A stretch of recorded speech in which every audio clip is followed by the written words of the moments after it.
ایک دفعہ حاتم طائی سے کسی نے پوچھا اپنے سے بڑا سخی بھی دیکھا؟ کہنے لگا عرب کا ہر بدو مجھ سے بڑا سخی ہے، مجھے تو اللہ نے رزق دیا تو میری سخاوت مشہور ہو گئی۔ پھر ایک واقعہ سنا ہے کہ میں ایک سفر میں تھا تو ایک بدو کے یہاں مہمان ٹھہرا، تو عربوں میں سری کھانے کا بڑا رواج ہے اور سری کا مغز خاص طور پہ بہت شوق سے کھاتے۔ تو اس نے جب وہ مغز نکال کے کھایا تو اس کے منہ سے نکلا کہ واہ بھائی واہ، یہ مغز بڑا پیارا پکا ہوا ہے۔ تو وہ بدو اٹھا اور سریاں کاٹ کاٹ کے لاتا رہا اور بنا کے کھلاتا رہا۔ صبح اٹھ کے دیکھا تو 100 بکریاں اس نے ذبح کر کے کاٹ کے ان کے صرف سری پکا کے مغز حاتم کو کھلایا تھا۔ اور بھی مہمان تھے تو حاتم کہنے لگا کہ تو نے یہ کیا کیا ہے؟ کہ تیرے پاس اور جائیداد ہے؟ کہ نہیں، بس یہی 100 بکری میری جائیداد تھی۔ تو کہنے لگا اب تیرا کیا بنے گا؟ کہ میرا جو بنے گا وہ اللہ جانتا ہے، لیکن مہمان کی خواہش کو پورا نہ کرنا تو بہت بڑی کنجوسی اور بخل ہے۔ تو حاتم کہنے لگا وہ مجھ سے بڑا سخی تھا، ساری جائیداد قربان کر دی۔ پھر حاتم نے 100 بکری کے بدلے میں اس کو 100 اونٹ دیے تحفے کے طور پر۔ تو اگر آپ اٹھا کر دیکھیں تو واقعات بھرے پڑے ہیں۔ انسان کی طبیعت میں بخل ہے، سخاوت لانی پڑتی ہے۔ عبید اللہ بن عباس، حضرت عباس کے بیٹوں میں ان کی سخاوت ضرب المثل ہے، بہت بڑے سخی تھے۔ ایک دفعہ ان سے کسی نے پوچھا اپنے سے بڑا سخی دیکھا؟ کہنے لگے ہاں دیکھا۔ ایک سفر میں تھا، بارش شروع ہو گئی، ایک بدو کا مہمان ٹھہرا، اس نے اونٹ ذبح کر دیا۔ میں بڑا حیران ہوا کہ بکری ذبح کر دیتا، 3 آدمی تھے وہ۔ تو اگلا دن بارش چلتی رہی تو اس نے دوسرا ذبح کر دیا۔ تو انہوں نے فرمایا بھائی ابھی تو کل کا اتنا گوشت پڑا ہے، یہ کیا کر رہے ہو؟ تو اس بدو نے کہا میں مہمانوں کو باسی چیز نہیں کھلاتا، ہمیشہ تازہ چیز کھلاتا ہوں۔ 7 دن بارش ہوتی رہی، اس نے 7 اونٹ ذبح کر دی۔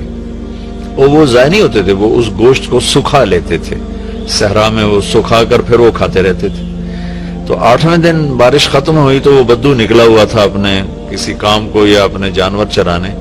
تو انہوں نے ارشاد فرمایا اپنے نوکر سے تیرے پاس کتنے پیسے ہیں؟ کہا جی 300 دینار ہیں۔ 300 دینار میں 300 اونٹ آ جاتے تھے، اتنا بہت بڑا یہ سرمایہ تھا۔ 100 اونٹ تو کہیں بھی نہیں گئے۔ تو کہنے لگے جاؤ اس کی بیگم کو دے کے آؤ۔ تو اس کے دروازے پر گئے، اس کی بیگم کو دیا تو اس نے انکار کر دیا کہ ہم مہمانی کو فروخت نہیں کیا کرتے۔ تو اس نے آ کر بتایا جو تو واپس نہیں لے رہے۔ کہ اچھا ایسا کرو اس کے دروازے پر پھینک کے آ جاؤ۔ تو دروازے پر پھینک کے چل دیے۔ کچھ دور گئے تو پیچھے سے آواز سنی تو وہ بدو نعرے لگاتا وہ آ رہا تھا اور وہ تھیلی پکڑی ہوئی۔ کہ میرے دوست کہ اپنی تھیلی واپس لو، میں نے آج تک اپنی مہمانی کو بیچا نہیں، میری غیرت کے خلاف ہے، مہمان سے پوچھ لوں۔ انہوں نے فرمایا کہ میرے دوست تم نے ہماری ضیافت کی، ہم نے تمہارا اکرام کیا، یہ تمہاری ضیافت کا بدلہ نہیں۔ کہا نہیں یہ نہیں ہو سکتا۔ انہوں نے فرمایا پھر ہم بھی اہل بیت ہیں، ہم بھی یہ نہیں کر سکتے کہ ہمارے گھر سے کوئی چیز جائے اور واپس آئے۔ تو اس نے نیزہ اٹھا لیا، کہا یا یہ پیسے واپس لے یا یہی نیزہ تیرے سینے کے پار کر دوں۔ تو حضرت عبید اللہ کہنے لگے میں ڈر گیا، میں نے کہا یہ بدو واقعی پار کر دے گا۔ تو اس سے واپس لے کر آگے آیا، فرمایا مجھ سے بڑا سخی تھا۔ تو اگر طبیعت میں بخل ہے تو سخاوت کے واقعات پڑھیں، طبیعت میں بخل ہے تو قبر کو یاد کریں۔ ہمارا دیش بہت غریب ہے، اللہ کے واسطے اللہ اپنے اوپر خرچ کرو، جائز خرچ کرو، ضرورت کا بھی کرو، سہولت کا بھی کرو، لیکن فقیر کو بھی یاد رکھو، غریب کو بھی یاد رکھو۔ میں ایک جگہ ضیافت میں شریک تھا تو میرے ساتھ میرا ایک شاگرد بھی تھا۔ ہم اٹھ کے چلے تو وہ مجھ سے کہیں پہلے اٹھ کر گیا، ایک کونے میں بیٹھا تھا۔ میں نے دیکھا تو رو رہا تھا۔ میں نے کہا کیا ہوا؟ کہنے لگا کچھ نہیں جی۔ میں نے کہا بتاؤ تجھے رو کیوں رہے ہو؟ کہ یہ جو آج ضیافت تھی ایک وقت کی، اس پر جتنا خرچ ہوا ہے اس پر میرا پورا مہینہ گزر سکتا ہے، میرا اتنا لو لیول ہے زندگی کا، لیکن غریبوں کو پوچھتا ہی کوئی نہیں ہے۔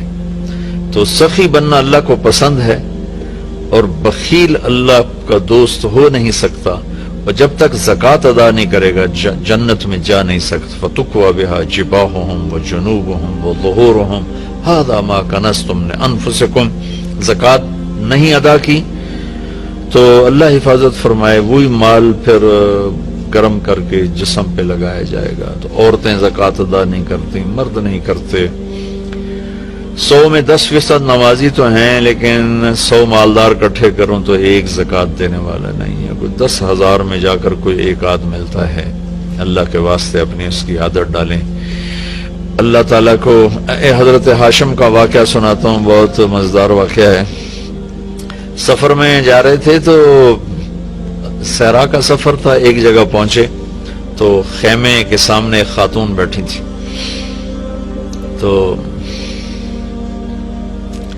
اس سے فرمانے لگے بہن میں مسافر ہوں، کچھ کھانے کو مل جائے گا؟ تو وہ کہنے لگی میں نے کوئی ہوٹل کھولا ہوا ہے جو میں تیرے لیے روٹی پکاؤں، چلو اپنا راستہ لو. وہ فرمانے لگے تھک گیا تھا میں وہیں بیٹھ گیا. تھوڑی دیر گزری تو اس کا خامد آ گیا. اس نے مجھے سلام کیا، کہا میرے دوست کون ہو؟ میں نے کہا مہمان، پردیسی، مسافر. کھانا کھایا؟ کہا نہیں جی کوئی نہیں کھایا. تو اس نے اپنی بیوی سے کہا اس کو کھانا کیوں نہیں کھلایا؟ تو وہ کوئی بڑی بدتمیز تھی. وہ خامد کو بھی پڑ گئی کہ میں کوئی ہوٹل کھولا ہوا ہے اور میں یہاں لوگوں کی روٹیاں پکاتی رہوں. تو اس نے کہا تو نے مجھے ہمیشہ ہی مہمانوں کے سامنے رسوا کیا ہے. پھر کہا میرے دوست مجھے معاف کر دینا. اس نے جا کے بکرا ذبح کیا، صاف کیا، پکایا، کھلایا، پھر معذرت بھی کی اور روانہ بھی کیا. اگلی منزل پر پہنچے تو وہاں بھی ایک خیمہ تھا. وہاں دیکھا وہاں ایک خاتون بیٹھی تھی. تو انہوں نے کہا بہن مسافر ہوں، کچھ کھانے کو مل جائے گا؟ کہ بسم اللہ بسم اللہ، مہمان تو اللہ کی رحمت ہوتا ہے، آپ تشریف رکھیں، میں ابھی آپ کے لیے کھانے کا انتظام کرتی ہوں. وہ جلدی سے گئی، اس نے ایک بکرا ذبح کیا، صاف کیا، پکا کے اس کے سامنے رکھا تھا کہ اس کے اوپر سے خامد آ گئی. تو اس نے ایسے بڑی خوفناک نظروں سے دیکھا. کون ہو؟ کہا جی پردیسی ہوں، مہمان ہوں. یہ کھانا کہاں سے آیا؟ کہا جی یہ اس خاتون نے دیا ہے. تو اس نے وہ بیوی تھی، اسے چڑھائی کر دی. میں نے یہاں ہوٹل کھول کے رکھا ہوا ہے، جو آتا ہے تو کھانے کھلاتی ہے، تو مجھے بھوکا کر دے گی، مجھے کنگال کر دے گی. تو ہاشم رحمت اللہ علیہ ہنس پڑے. تو وہ بدو کہنے لگا ہنسے کیوں ہو؟ کہنے لگا وہ پچھلی پڑاؤ پر نا اس کا الٹ دیکھا تھا. کیا دیکھا تھا؟ کہاں وہاں عورت دیکھی تھی تیرے جیسی اور مرد دیکھا تھا اس عورت جیسا. وہاں مرد سخی تھا، عورت کنجوس تھی. یہاں عورت سخی ہے اور مرد کنجوس ہے. تو وہ کہنے لگا تمہیں خبر ہے وہ کون لوگ ہیں؟ کہا نہیں مجھے تو نہیں خبر.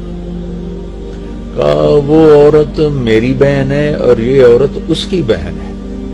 دونوں کی رگیں ایک جیسی ہیں، ایک سخاوت کے پھول ہیں، ایک بخل کے کانٹے ہیں. تو میرے بھائی بہنوں اپنے اوپر خرچ کرو، حلال کماؤ، حرام نہ کماؤ. جھوٹ، سٹا، چوری، جوا، رشوت، کھوٹ، ملاوٹ، بددیانتی، اللہ کی قسم کانٹوں کے سوا کچھ نہیں ملتا. آگے جائز خرچ کرو. اچھی سواری کوئی منع نہیں، اچھا لباس کوئی منع نہیں، اچھا گھر کوئی منع نہیں. بڑے بڑے گھر نہ بناؤ، یہ بہت بڑی نادانی اور حماقت ہے. ضرورت کے اچھے گھر بناؤ، مناسب بناؤ. غریبوں کو بھی یاد رکھو. خاص طور پر کم از کم جن پر زکوٰۃ فرض ہے وہ ضرور ادا کریں، اور جن پر فرض نہیں ہے ان کے لیے اللہ کی ترغیب ہے کہ تم اللہ کے نام پر دو، اللہ تمہیں دے گا. وَيُؤْثِرُونَ عَلَىٰ أَنفُسِهِمْ وَلَوْ كَانَ بِهِمْ خَصَاصَةٌ. ابو طلحہ رضی اللہ تعالیٰ عنہ مہمان کو لے کر آئے اور بیوی سے پوچھا کھانے کو کچھ ہے؟ کہ بس بچوں کی روٹی پڑی ہے. کہ ایسا کر انہیں سلا دے اور مہمان کے سامنے تو بھی بیٹھ جا، میں بھی، اور چراغ بجھا دیں گے اور تم منہ ہلاتی رہنا، میں بھی منہ ہلاتا رہوں گا، مہمان کھانا کھا جائے گا. بچوں کو بھوکا سلا دیا اور چراغ بجھا دیا اور تینوں کٹھے بیٹھ گئے. یہ دونوں میاں بیوی منہ ہلاتے رہے اور مہمان کھاتا رہا، چونکہ روٹی تھوڑی تھی. وہ پیٹ بھر کے کھا گیا. صبح جب مسجد میں آیا نماز پڑھنے تو قرآن پہلے آ چکا تھا. وَيُؤْثِرُونَ عَلَىٰ أَنفُسِهِمْ وَلَوْ كَانَ بِهِمْ خَصَاصَةٌ. اللہ کے کچھ محبوب بندے ایسے ہیں جو اوروں کو ترجیح دیتے ہیں حالانکہ خود بھوکے ہوتے ہیں.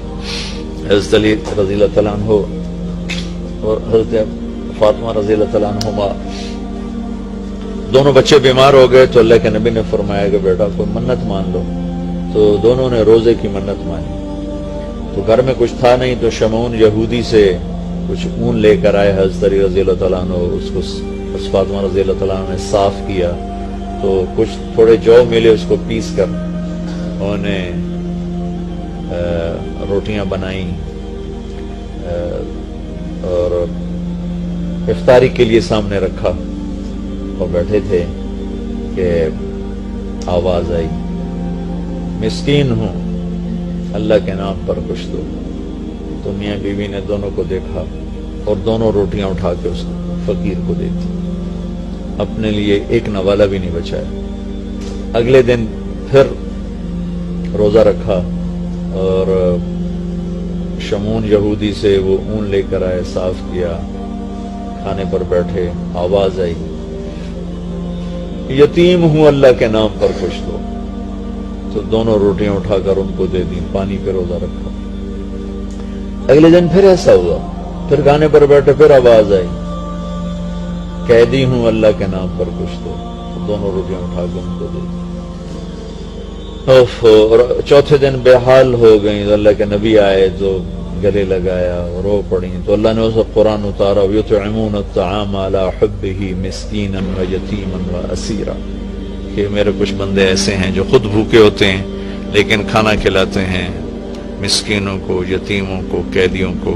یقیناً یہ درجہ نہ ہم اس پہ آ سکتے ہیں، نہ یہ مطلوب ہے، لیکن اتنا ضرور ہے کہ ہم جب اپنی ضرورتیں پوری کریں، خواہشات پوری کریں، تو غریب کو یاد رکھیں، غریب کی دعا لیں۔ کتنے غریبوں کی بچیوں کے ہاتھ پیلے ہو جائیں گے جب مالدار بخیل ہوتے ہیں اور غریبوں پہ خرچ کرنا چھوڑ دیتے ہیں، تو غریبوں کی بیٹیاں نیلام ہو جاتی ہیں، عزتیں نیلام ہو جاتی ہیں، بچیاں نیلام ہو جاتی ہیں۔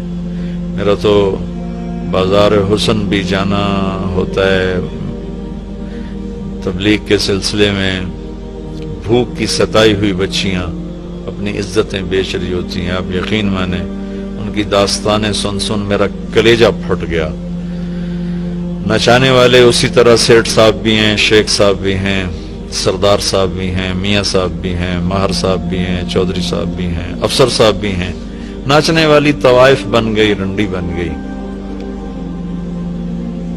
لیکن جس نے گھنگرو پہنا ہے وہ تو اسی طرح معزز بیٹھا ہوا ہے۔ جس نے کسی کی عزت کو لوٹا چند کوڑیوں کے پیچھے، اس کے کالر پر کوئی داغ نہیں ہے، لیکن انشاءاللہ ایک دن آنے والا ہے جب اللہ ظالم اور مظلوم کو اکٹھا کرے گا۔ یہ امتحان کی جگہ ہے، یہ جزا سزا کی جگہ نہیں ہے، ورنہ حسین جیسے کہ سر نیزے پہ چڑھتے اور یزید تخت پہ بیٹھتا، شمر غراتا اور اہل بیت کی چیخ و پکار ہوتی۔ یہ امتحان ہے، مالدار لوگ سخی ہوں تو غریب بھی عزت سے زندگی گزارتا ہے۔ ایک حدیث سناتا ہوں، موسیٰ علیہ السلام نے اللہ تعالیٰ سے پوچھا، یا اللہ جب تو اپنے بندوں پہ ناراض ہوتا ہے تو کیا نشانی؟ تو اللہ تعالیٰ نے فرمایا، موسیٰ جب میں ناراض ہوتا ہوں تو بارشیں بے وقت کرتا ہوں، حکومت بے وقوفوں کو دیتا ہوں اور پیسہ بخیلوں کو دیتا ہوں۔ تو آج اللہ کی ہم پہ ناراضگی ہے کہ بارشیں بے وقت ہیں، حکومت نااہلوں کے پاس ہے، پیسہ بخیلوں کے پاس ہے۔ اچھا، ایک ہوتا ہے بخیل، ایک ہوتا ہے شحیح، جو بخیل کا بھی دادا ہوتا ہے۔ بخیل تو وہ ہے جو اوروں پہ خرچ نہ کرے لیکن اپنوں پر کرے، اپنے بچوں پر کرے۔